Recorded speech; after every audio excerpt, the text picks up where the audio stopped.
I am hugely passionate about mission work, so when the opportunity to go to Honduras for 6 months came up, I had to take it. And as part of that, I had to raise £3,500 thanks to the generosity of friends and family. Problem was, 3 weeks before I'm due to fly out, the flights went up by £200. Now, I don't have that kind of money, nor did anyone else I knew. So I did what I do best. I panicked, I got frustrated, I cried, and eventually I decided to pray. About 20 minutes later, there's a knock at the door. I went to the door and someone had slid a card underneath it with one line in: "We believe in you." 2 minutes after that, I got a phone call from the finance department. The money had been donated. I was going to Honduras. And the things that God did out there, the miracles, the healings, they changed my life in the best possible way. They helped me grow into who God was calling me to be. But I only got there through one act of encouragement. Because encouragement can have a huge impact. I'm willing to bet you've had somebody in your life who's encouraged you. So who was it? Maybe it was that teacher who believed in you, or your parents when life got hard. Maybe it was that best friend or that partner. Maybe it wasn't even one person, but it was that circle of friends who've kept you steady all these years. Whoever it was, that person brought hope to you in some way. They might have been something they said or they did, but it had a huge impact. It might have seemed like a really small thing to them, but it had a huge impact in your life. Because encouragement can have a huge impact. But encouragement, I think it's become one of those words that we don't really know what it means. Is it just saying something nice or flattering someone or complimenting them? I don't think so.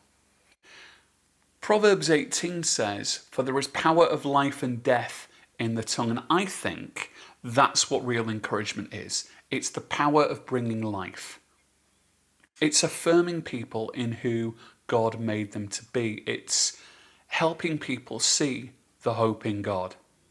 And it's something that we can all do, and it might seem like something really small, but we can all be bringers of hope through encouragement. It's a bit like verbal rain.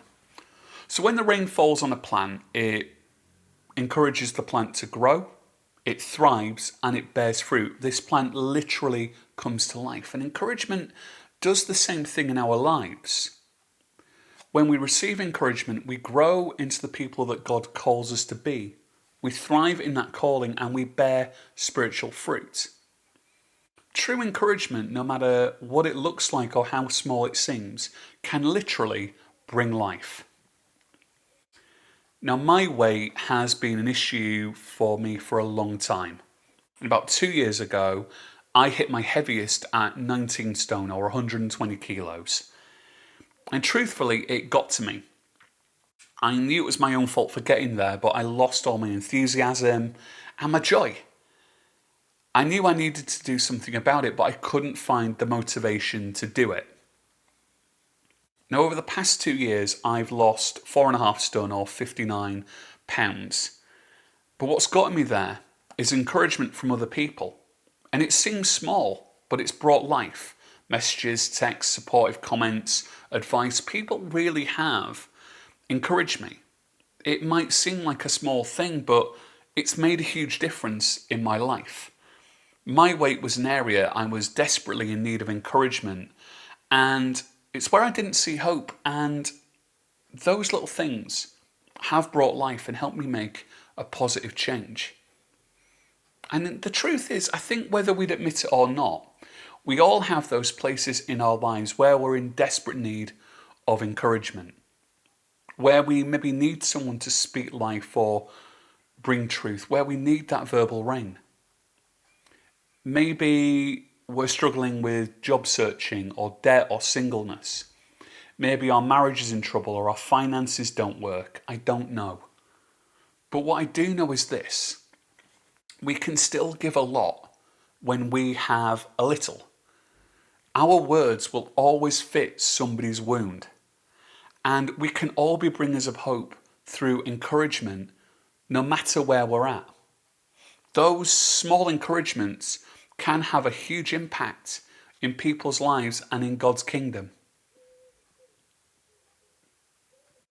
So how do we become those encouragers? How do we bring life to the people around us? I think we can find the answer in the book of Nehemiah. Now for today we're in Nehemiah 2. Just to give you a bit of context, the Israelites are returning to Jerusalem following 70 years in exile. And Nehemiah is bringing the third wave of Israelites back with him, and God has placed in his heart a real desire to see the walls of Jerusalem rebuilt. And in verse 13 we see Nehemiah walking around the city alone, looking at the damage caused by the Babylonians to the city. Scripture tells us, "By night I went out through the valley gate towards the Jackal Well and the Dung Gate, examining the walls of Jerusalem, which had been broken down, and its gates, which had been destroyed by fire." Now it's in that moment, when he's there on his own, staring at the ruins, that Nehemiah sees the gravity of the task in front of him. He sees just how daunting it is. This very thing that God has given him a heart for probably looks impossible. And I want you to notice something. Right there, when Nehemiah is probably at his lowest, there's no one encouraging him. We don't know if Nehemiah was confident that the walls of Jerusalem could be rebuilt right then when he's looking at them. But at that point, when he's probably at his lowest, he probably could have done with a little bit of encouragement, and there's nobody there for him. And yet, he goes on to encourage the Israelites out of the very little that he has. Nehemiah in Scripture is many things. He's fearless, prayerful, he has vision and faith, but the thing that makes him stand out to me is that he is an encourager. He's brought people back with him from slavery. They've probably seen the ruins and they're just as in despair and discouraged as he is. And yet, Nehemiah still gives out with a little bit that he has. Because Nehemiah understood that we can all be bringers of hope through encouragement. That we all have an unlimited supply of opportunities and encouragement to give, even if no one will do that for us. And Nehemiah says to the Israelites, "You see the trouble that we are in. Jerusalem lies in ruins, and its gates have been burnt with fire. Come, let us rebuild the wall of Jerusalem, and we will no longer be in disgrace." Now, the encouragement that Nehemiah gives, it's not a grand gesture. It's not a particularly fantastic speech. It's 35 words. And yet he doesn't flatter or try to gloss over things. Instead, he just gives a little bit out of what he has, and that little act of encouragement is utterly transformative. It makes a huge impact in the Israelites. It affirms who the Israelites are in God. It gives them purpose, passion, drive, and transforms their very culture. 35 words from the little he had did that. So what could we do from the little that we have? Nehemiah's little act of encouragement has three big impacts. Firstly, in verse 18, we can see that the Israelites reply to him saying, "Let us start rebuilding." So they begin this good work. Encouragement is infectious. It breeds. So what we see is Nehemiah's small act of encouragement has a multiplier effect, even though it's given out of the little bit that he has. What it does is it creates a culture where everyone lifts everybody else up. So instead of being this downtrodden and hurting nation of former slaves, the Israelites become driven, motivated, and cheer each other on. That little bit of encouragement that Nehemiah gives, again, is a bit like water to a plant. It's the Israelites are growing into the people that God has called them to be. And our little act of encouragement, even if it's to one person, could potentially transform a nation by changing its very culture. Secondly, it gives the Israelites the strength to keep going. Rebuilding the walls wasn't going to be easy. And in Nehemiah 2:20 we read that the Israelites are mocked for trying. And later in chapter 4 we read that the Israelites are attacked while they're rebuilding, to the point where they're building with a trowel in one hand and a sword in the other. And yet they keep rebuilding. That determination to keep going is what comes out of Nehemiah's small act of encouragement. And we see the same thing today. People are mocked, attacked, mutilated, even killed for their faith all over the world. We can face a lot of opposition for following Jesus Christ, the Son of God.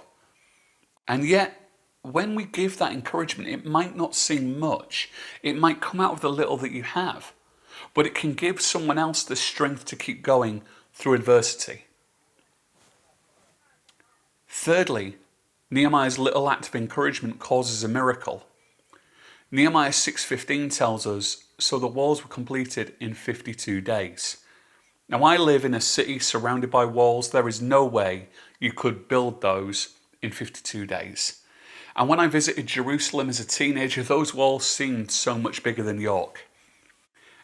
But so powerful is Nehemiah's act of encouragement that not only does it give the Israelites purpose, it only does it help them keep going through adversity, but it helps them achieve the impossible.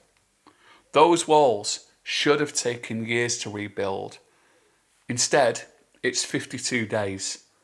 So that makes me wonder, what miracles could we see in the lives of others if we did what Nehemiah did with a little act of encouragement? So what does that mean for us? Some guy 3,000 years ago built a wall, so what? Well, the thing is, just like Nehemiah, we can all be bringers of hope through encouragement. And truthfully, encouragement is something we can all do as Christians. 1 Thessalonians 5:11 says, therefore, build one another up and encourage one another. And we can use the limitless opportunities that we have to encourage and bring hope, but maybe we don't see the point. Maybe those memories of a time a person encouraged us are just that, memories. Maybe we have things in our lives where we desperately need encouragement. Maybe it feels like we've never even received encouragement. I don't know what that looks like for you, but I do know this. We can still give so much out of the little that we have. We all have opportunities and an unlimited supply of an encouragement to give. And if you're in that place, then my personal encouragement to you is don't wait. Be the friend that you wish you had. Encourage others. Be a bringer of hope through encouragement and bring transformation. Nehemiah was a multiplier who encouraged people by investing himself and his resources to transform a whole community. So where has God planted us? Where can we invest our time and resources to encourage others and see transformation? You know, it doesn't matter if you're a student, a minister, an accountant, or a cleaner. God has given you a people to impact, a community to transform. We can make a huge difference just by encouraging the people around us.